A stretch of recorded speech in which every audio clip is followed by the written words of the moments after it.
സൂറത്ത് അഹ്സാബിലെ 33-ാമത്തെ ആയത്തുമായി ബന്ധപ്പെട്ട് ജബ്ബാർ പറയുന്നത്, സ്ത്രീ സ്വാതന്ത്ര്യം ഹനിക്കുകയാണ് ഇസ്ലാം ചെയ്തിട്ടുള്ളത്. മുഹമ്മദിൻ്റെ അള്ളാഹുവും കൂടി സ്ത്രീകളുടെ സ്വാതന്ത്ര്യം ഹനിച്ചു എന്നതാണ് ജബ്ബാറിൻ്റെ ആരോപണം. യഥാർത്ഥത്തിൽ ഖുർആൻ പറഞ്ഞതെന്താണ് എന്ന് കഴിഞ്ഞ എപ്പിസോഡിൽ നമ്മൾ പറഞ്ഞിട്ടുണ്ട്.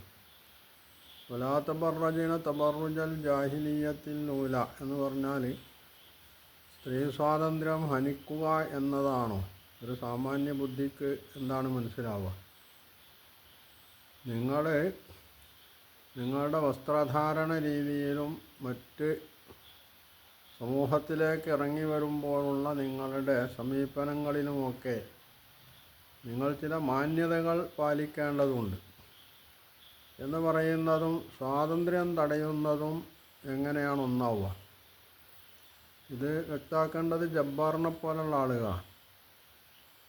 ഖുർആന് അല്ലെങ്കിൽ ഇസ്ലാം, മുഹമ്മദ് നബി സല്ലല്ലാഹു അലൈഹി വസല്ലം, അള്ളാഹു ഒരിക്കലും തന്നെ സ്ത്രീയുടെ സ്വാതന്ത്ര്യത്തെ തടഞ്ഞിട്ടില്ല എന്ന് മാത്രമല്ല, സ്ത്രീ സ്വാതന്ത്ര്യത്തെ ഉയർത്തിപ്പിടിക്കുകയാണ് ചെയ്തിട്ടുള്ളത് എന്നതാണ് വസ്തുത. അത് ജബ്ബാറിനെ പോലെ ചില മണ്ടന്മാരല്ലാത്ത നിഷ്പക്ഷമായി ഇസ്ലാമിനെ പഠിക്കാൻ ശ്രമിച്ചിട്ടുള്ള എല്ലാവരും അംഗീകരിക്കുന്ന ഒരു സംഗതിയാണത്. സ്ത്രീകൾക്ക് പുറത്തിറങ്ങുന്നതിന് ഇസ്ലാം വിലക്കേർപ്പെടുത്തിയിട്ടില്ല. അവർ മാർക്കറ്റിൽ പോയിട്ടോ അല്ലാതെയോ കച്ചവടം നടത്തുന്നത് ഇസ്ലാം തടഞ്ഞിട്ടില്ല. അവരുടെ ആവശ്യത്തിന് വേണ്ടി യാത്ര ചെയ്യുന്നത് ഇസ്ലാം തടഞ്ഞിട്ടില്ല. ഇസ്ലാം ആകപ്പാടെ പറയുന്നത് സ്ത്രീ അവളുടെ വിവാഹബന്ധം നിഷിദ്ധമായിട്ടുള്ള ആളുകളുടെ കൂടെ മാത്രമാണ് യാത്ര ചെയ്യേണ്ടത്. സുരക്ഷിതത്വം ഉറപ്പുവരുത്താൻ വേണ്ടിയാണ് അങ്ങനെ ചെയ്തിട്ടുള്ളത്. എന്നാൽ ഒറ്റയ്ക്ക് യാത്ര ചെയ്യുന്നതുകൊണ്ട് കുഴപ്പമില്ലെങ്കിലോ അവൾക്ക് യാത്ര ചെയ്യണതിന് തകരാറുമില്ല.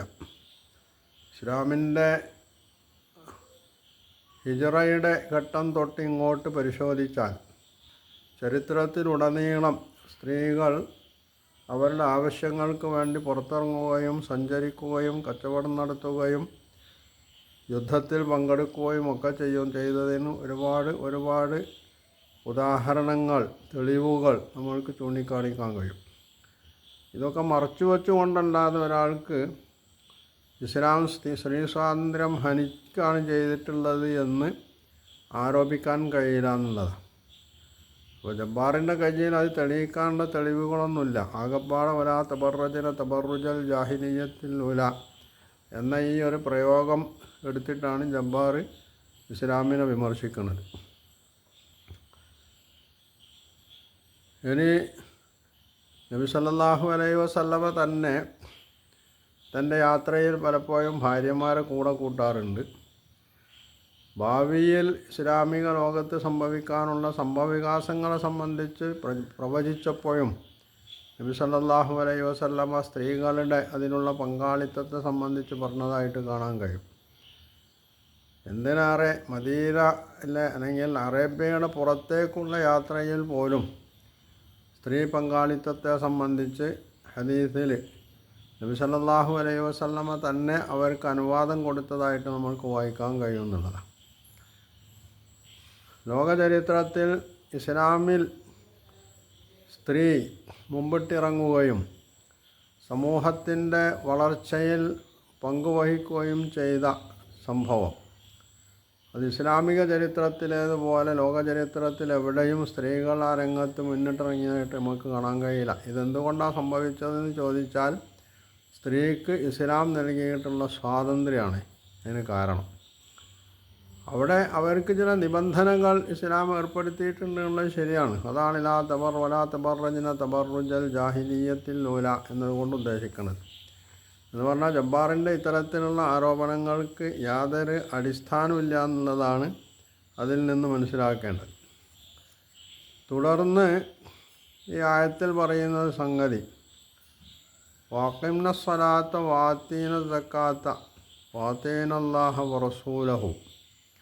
നിങ്ങൾ നമസ്കരിക്കുകയും സക്കാത്ത് നൽകുകയും അള്ളാഹുവിനെയും റസൂലിനെയും അനുസരിക്കുകയും ചെയ്യണമെന്ന് പറഞ്ഞതാണ്.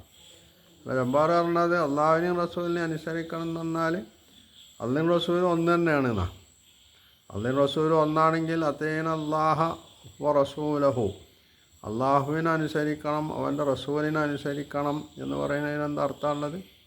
അപ്പോൾ ജബ്ബാർ വരും അതിന് അർത്ഥമൊന്നുമില്ല.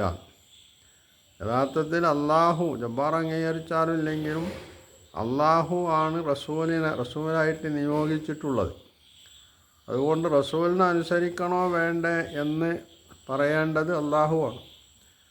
മനുഷ്യന് അള്ളാഹുവിൻ്റെ സൃഷ്ടി എന്നുള്ളവർക്ക് അവൻ അള്ളാഹുവിൻ്റെ അടിമയാണ്. ആ അടിമയോട് അള്ളാഹുവിൻ്റെ തൻ്റെ ഉടമയുടെ കൽപ്പനയാണ് തൻ്റെ ഉടമയെ അനുസരിക്കണം, മനുഷ്യൻ തൻ്റെ ഉടമയെ അനുസരിക്കണം എന്നുള്ളത്.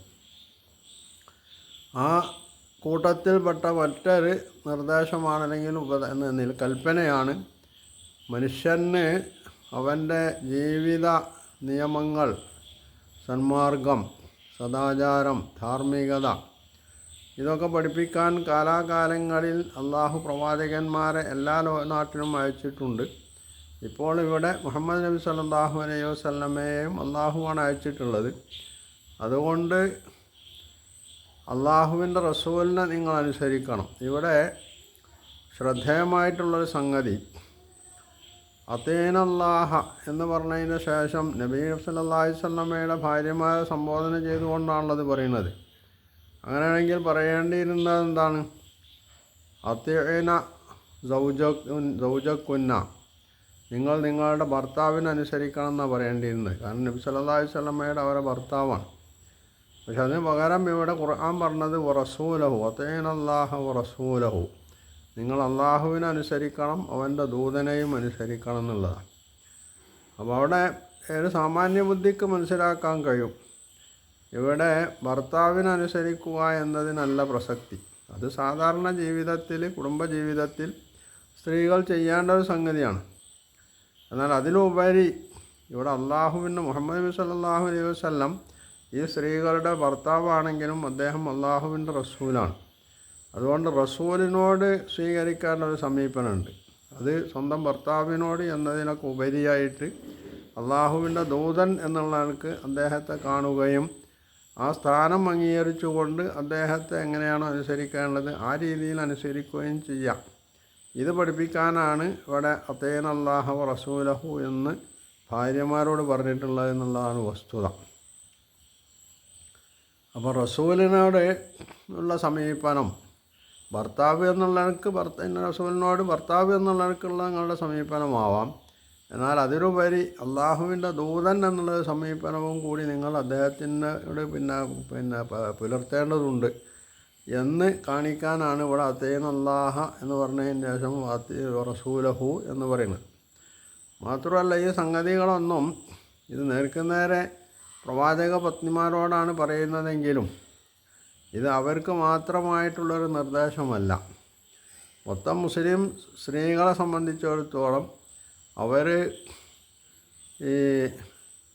അവരുടെ വേഷവിധാനങ്ങളിൽ, അവരുടെ സാമൂഹിക സമീപനങ്ങളിലൊക്കെ സ്വീകരിക്കേണ്ട ധാർമ്മികതയെ ചൂണ്ടിക്കാണിക്കുന്ന ഒരു നിർദ്ദേശം കൂടിയാണ് ഈ വഖർന ഫീ ബുയൂത്തികുന്ന വലാ തബറജന തബറുജൽ ജാഹിലിയ്യത്തിൽ നൂല.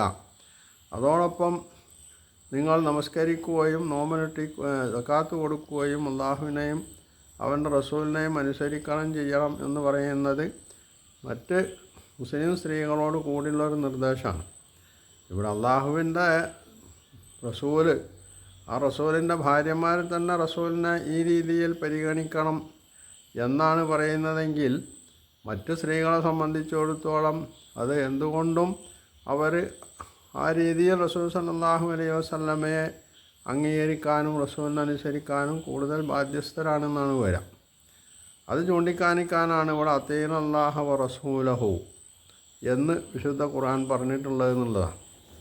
അത് മനസ്സിലാക്കാനുള്ള ബുദ്ധിയും തൻ്റെ ഇല്ലാത്ത ജബ്ബാർ ഇത് എടുത്തിട്ടിട്ട് എന്തൊക്കെയോ പുലമ്പുന്നു എന്ന് മാത്രമേ ജബ്ബാറിൻ്റെ ഇത്തരത്തിലുള്ള വാദഗതികളെ സംബന്ധിച്ച് നമുക്ക് പറയാൻ പറ്റുകയുള്ളൂ. പിന്നെ പറഞ്ഞത് അള്ളാഹുവിൻ്റെ ദൂതൻ അറിയാം, അള്ളാഹു ഇല്ല എന്നാണ് ജബ്ബാറിൻ്റെ വാദം. ഇത് എന്താണ് ജബ്ബാറിന് തെളിവ്? ജബ്ബാർ അള്ളാഹുവിനെ അല്ലെങ്കിൽ പ്രപഞ്ച സൃഷ്ടാവിനെ അംഗീകരിക്കുന്നില്ല എന്നുള്ളത് ശരിയാണ്. എന്നാൽ ലോകത്ത് ഇവൻ ഈ ജബ്ബാറിനെ പോലുള്ള കുറച്ച് മനുഷ്യകീടങ്ങൾ എന്ന് നമ്മൾക്ക് അവരെ വിശേഷിപ്പിക്കാം. കാരണം ജബ്ബാറിൻ്റെ ഭാഷയിൽ ജബ്ബാറിനെ അർഹിക്കുന്ന രീതിയിലുള്ള പ്രയോഗം അത്തരത്തിലുള്ള പ്രയോഗങ്ങളാണ്. ബാക്കി ലോകത്ത് ഉള്ള മഹാഭൂരിപക്ഷം മനുഷ്യരും അംഗീകരിക്കുന്നൊരു സംഗതിയാണ് അള്ളാഹു, ദൈവം, ഈ പ്രപഞ്ചത്തിനൊരു സൃഷ്ടാവുണ്ട് എന്നുള്ളത്. അത് ജബ്ബാർ നിഷേധിച്ചത് കൊണ്ട് അത് ഇല്ലാതായി പോകുന്നൊരു സംഗതിയല്ല എന്ന് മാത്രമല്ല, ഇവിടെ അള്ളാഹിൻ്റെ റസൂലിനറിയാം അള്ളാഹു ഇല്ല എന്ന് പറയുന്നത് തനി നുണപ്രചരണം അല്ലെങ്കിൽ കള്ളം പറയുക എന്നതല്ലാതെ ഇതിനെ സംബന്ധിച്ച് എന്താണ് പറയാം? കാരണം റസൂൽ സല്ലല്ലാഹു അലൈഹി വസല്ലം അദ്ദേഹത്തിൻ്റെ കുട്ടിക്കാലം മുതൽക്കേ ജീവിതാന്ത്യം വരെ അംഗീകരിച്ചു പോന്നിട്ടുള്ളൊരു സത്യമാണ് ഈ പ്രപഞ്ചത്തിനൊരു സൃഷ്ടാവുണ്ട് എന്നുള്ളതും ആ അള്ളാഹു അവനാണ് അള്ളാഹു എന്നതും ആ അള്ളാഹുവിനെ അംഗീകരിച്ചു കൊണ്ടാണ് താൻ മാത്രമല്ല ഈ സമൂഹം മൊത്തത്തിൽ ജീവിക്കേണ്ടത് എന്നതുമാണ് അദ്ദേഹം അംഗീകരിച്ചിട്ടുള്ളത്. അത് പഠിപ്പിക്കാനാണ് അദ്ദേഹം തുനിഞ്ഞിറങ്ങിയിട്ടുള്ളതും. എന്നിട്ട് അങ്ങനെയുള്ള ഒരു മനുഷ്യനെ സംബന്ധിച്ച് യാതൊരു തത്വദീക്ഷയില്ലാതെ ജബ്ബാർ പറയുന്നത് എന്താ? റസൂലിനറിയാം അള്ളാഹു ഇല്ല എന്നുള്ളത്.